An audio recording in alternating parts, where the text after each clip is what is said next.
Little Fred Riding Hood. Wilf Wolf put down his copy of Little Red Riding Hood and sighed a big sigh. He gazed at the picture of Big Bad Wolf on the front cover and said, "Oh, I do wish I could be just like you, Big Bad." Big Bad was Wilf Wolf's hero, and Little Red Riding Hood was his favourite story. He'd just finished reading it for the 23rd time, and he'd enjoyed it more than ever, even though the last 2 pages were missing. Whenever he asked his mum where those 2 pages were, she always said mysteriously, "There are certain things it's best for a young wolf not to know about, my boy." Wilf often used to wonder what happened after the bit where Big Bad is in the Gran's clothing waiting for Little Red to arrive. What he did know, though, was that he'd love to have an adventure like the one in his favourite book. If only he could bump into a Little Red Riding Hood who just happened to be on her way to her sweet old granny's with a basket full of scrumptious goodies. But he'd never even seen a Red Riding Hood, never mind tasted one. As Wilf sat daydreaming about riding hoods, his mum came into his room. "Wilf, just pop down to Woolworths for me and get a dozen tins of Happy Wolf," she said. "It's a full moon tonight, and I'm inviting the pack around for a howl party." "All right, Mum," said Wilf. "I'll get some cupcakes as well." On the way back from the shops, Wilf went a new way home, and as he turned the corner into a strange street, he saw something that made his paws twitch with excitement. In the front garden of a house, a small boy thing was waving to a sweet old granny thing, and the small boy thing was wearing a red hood. Wilf wanted to howl with joy, but he didn't. He clapped a paw over his snout and quickly hid behind a bush to watch the scene. "Bye-bye, my little angel." "Bye-bye, Granny," said the boy thing. "Bye-bye, little Fred," said the granny thing. Wilf could hardly believe his eyes and ears. "If I'm not dreaming, this really is my lucky day," said Wilf to himself as he watched the granny thing totter off down the road.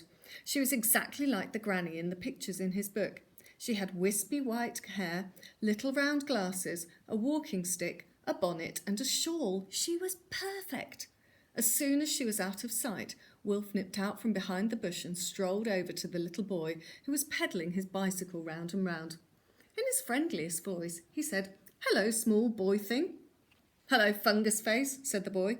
What a rude child, thought Wilf, feeling a terrible urge to eat the boy on the spot, but that wasn't in the story, so he didn't. Instead, he gave him a sickly smile and said, "And what's your name, little chap?" "My name's Fred Hood," said the boy. "Cool, you aren't half hairy. Haven't you heard of shaving? Hey, fairy features, watch me ride my bike. I'm riding good, aren't I? I'm little Fred riding good, aren't I?" Well, Wilf couldn't believe his luck. The boy had said it himself. He was little Fred Riding Hood. Who was that little old lady you were just talking to, little Fred?" asked Wilf, trying to control his excitement. "Oh, that was my dear old granny, whose cottage I often visit carrying a basket full of scrumptious goodies," said the little boy. "My old granny's ever so sweet." "I bet she is," said Wilf, drooling and licking his lips hungrily. By now, he was quivering all over with excitement. "Anyway, what's it got to do, you old slobberchops?" said little Fred. "Why are you shaking? Are you cold?" "Yes, that's it," said Wilf. "I'm cold. I've got to go now. Bye-bye, little Fred Riding Hood." Oh, goodness gracious me, Wilf thought as he rushed home to make his plans. "I'm finally going to gobble a granny. I'm so excited I can hardly wait."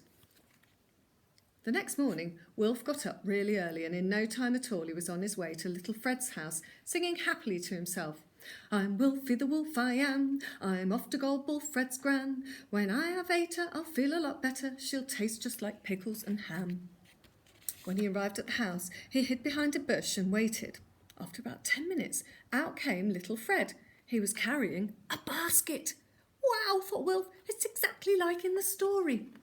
As calmly as he could, and whistling casually, he wandered past little Fred's front gate.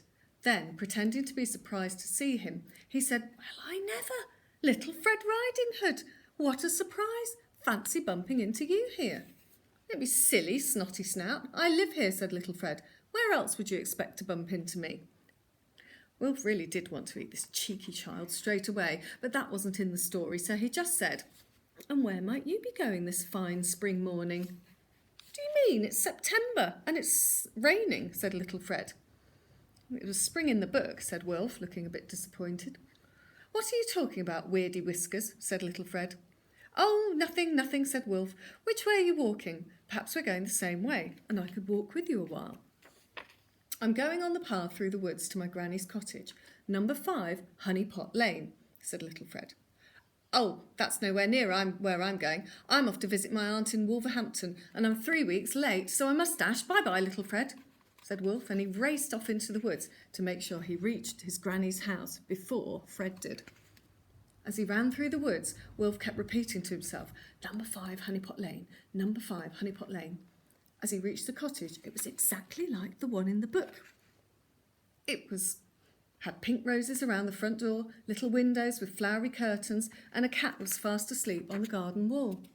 Now all Wilf had to do was knock on the door and pretend to be little Fred Riding Hood. He tiptoed up the path and knocked very gently on the cottage door. Who is it? Asked a voice. It's me, little Fred, your loving grandson, said Wilf in his best boy voice. I've brought a basket of goodies for your tea. Just a minute, said the voice. I'll open the door. Wilf thought, this is it. The minute Granny opens that door, I'll leap on her and gobble her up. It's just like the story, except I'm going to be the hero this time. Right, here she comes. 5, 4, 3, 2, 1. There was a rattle as someone fiddled with the catch and the door creaked slowly open.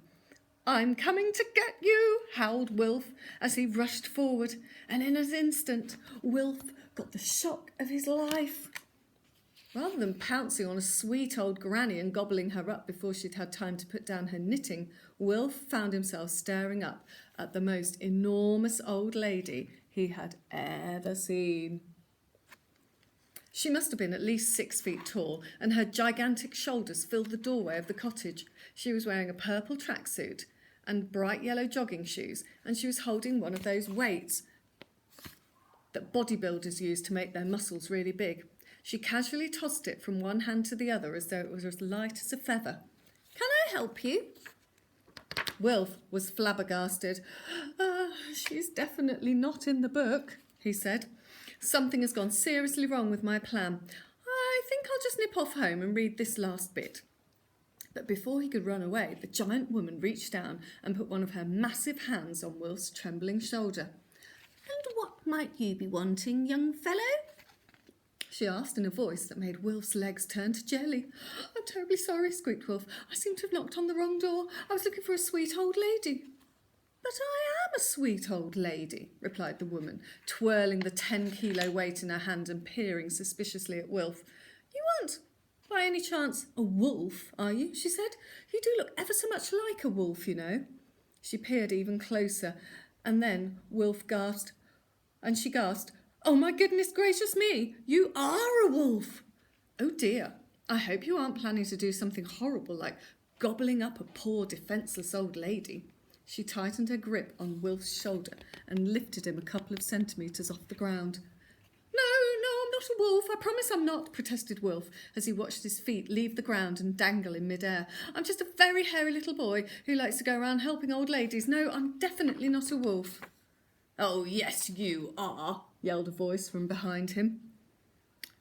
And if you're a hairy little boy, then I'm a giant panda. Who are you trying to fool, Fungus Face? Wilf looked over his shoulder, and little Fred was coming up the garden path. You couldn't be anything else with a mush like yours, ferret features, laughed little Fred. And what are you doing with my gran? Wilf was baffled. This can't be your gran. You said your gran's small and has got white hair and a walking stick. That's my other gran, Budgie Brain, cried little Fred. I visit that gran on Thursdays and this gran on Saturdays. Wilf was upset. Why didn't you tell me you had 2 grans? You never asked me. And anyway, what are you doing at my gran's? Before Wilf had time to answer, little Fred said, Hey, you weren't thinking of doing anything naughty like gobbling up my gran, were you? Come to think of it, I bet you were, you hairy rascal. He turned to his gran and said, I bet he was, Gran. Just look at him. You can tell he was. Just look at his face. Little Fred's Saturday gran turned to look at Wilf's face, but it wasn't there, and nor was the rest of Wilf. He was galloping off down the garden path as fast as his legs would carry him. After him, Gran, yelled little Fred. We'll marmalise him, just like the woodcutter does to the big bad wolf in the Little Red Riding Hood story. When Wilf heard these words, he realised just why his mum would never tell him about the 2 missing pages of his favourite story, and he began to run about 100 times faster. After he'd raced through the woods, he had to stop for a rest. He noticed that the awful little boy and his enormous gran had stopped chasing him, so he sat down at the side of the path for a rest. As he did, he spotted a familiar tiny figure tottering towards him. It was little Fred's Thursday Gran. When she reached Wilf, she put her little wrinkled hand on his shoulder and began to speak. "Excuse me, young man, I've just dropped my But Wilf was taking no chances. He'd had enough of grannies for one day. No, please don't marmalise me," he begged the frail old lady. "I'll be a good boy from now on. I'll never terrorise a granny again, I promise." And with that, he ran off, yelping, "I want my mummy." "What a strange little boy," said the old lady to herself, "and so hairy for one so young.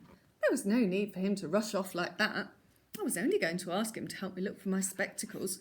I hear there are wolves in these woods." Wilf eventually reached home looking rather the worse for wear after his chase through the woods, but at least he was still in one piece. Wilf decided that from now on he was most definitely not going to take any notice of silly stories about the adventures of other wolves, especially ones involving children and their grannies. When Wilf stepped into the kitchen, his mum gave him a big hug and then made him a cup of cocoa. As he sat by the fire with his cocoa and a cupcake, she said, "What have you been up to today? You look as though you've been dragged through a hedge backwards." "There are certain things it's best for a mum wolf not to know about," said Wilf very mysteriously, and he went upstairs, leaving his mum feeling a bit bewildered.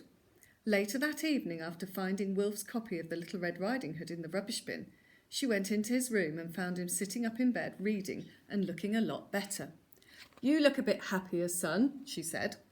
"Oh, I am, Mum, I am," said Wilf. "I feel loads better, and what's more, I found this absolutely brilliant new book. I think it's going to be my favourite ever. It's got this amazingly clever wolf in it. Brill story." "That sounds nice, Wilf. What's it called?" asked his mum. "It's called The 3 Little Pigs." And there's his mum saying, "Oh dear." Which was your favourite, the traditional story or the new funny version of Little Red Riding Hood?